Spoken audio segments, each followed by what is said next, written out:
ఎప్పుడైనా ఒకటి కోరుకుంటే రెండు లభిస్తే సంతోషమే కదా. మన సిర్లసీమ 2లో కూడా అంతే. డిటిసిపి ప్లాట్ కొంటే ల్యాండ్ అప్రిసియేషన్ అనేది ఒక లాభం, శ్రీగంధం చెట్ల మీద వచ్చే ఆదాయం మరో లాభం. డబుల్ బెనిఫిట్ ఆఫర్ తో సిర్లసీమ 2. 8 మంది ఎమ్మెల్యేలు మాత్రమే బీజేపీ కూడా కాంగ్రెస్ ప్రభుత్వం ఉండదని అంటున్నారని ఫైర్ అయ్యారు సీఎం రేవంత్ రెడ్డి. అంటే కాంగ్రెస్ ప్రభుత్వాన్ని పడగొట్టేందుకు బీఆర్ఎస్ బీజేపీ కుట్ర పన్నుతున్నాయని అన్నారు. దీనికి కౌంటర్ ఇచ్చారు బీజేపీ ఎంపీ లక్ష్మణ్. తెలంగాణలో డబుల్ ఇంజిన్ సర్కార్ ఏర్పడడం ఖాయమన్నారు.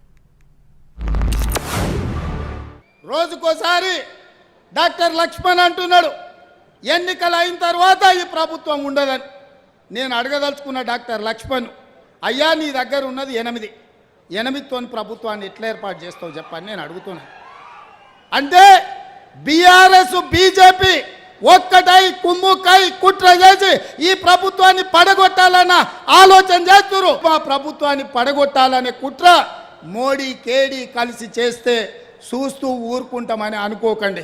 మాతో గోక్కోవద్దు బిడ్డ, గోక్కున్నోడు ఎవడు బాగుపడాలి. పార్లమెంటు ఎన్నికల ఫలితాల తర్వాత డబుల్ ఇంజన్ సర్కార్ ఏర్పాటుకు మార్గం సుగమమవుతుందని చెప్పి నేను మళ్ళీ ప్రస్తావిస్తున్నాను. ఆ మార్గం అనేది 5 సంవత్సరాల తర్వాత జరిగే ఎన్నికల సందర్భంలోనా, లేదా వాళ్ళంతలో వాళ్ళు తగుబడి ప్రభుత్వాన్ని పడగొట్టుకుంటే దానికి బాధ్యులు వారే. కాబట్టి మీరు ఆ యొక్క బీఆర్ఎస్కు మరి బలాన్ని చేకూర్చి మోదీ గారిని బీజేపీని ఎదుర్కోవడానికి మీరేదైనా కుట్రలు పంటే పడవచ్చు, కానీ భారతీయ జనతా పార్టీకి బీఆర్ఎస్ను బతికించే పరిస్థితి లేదు, ఆ అగత్యమే లేదు.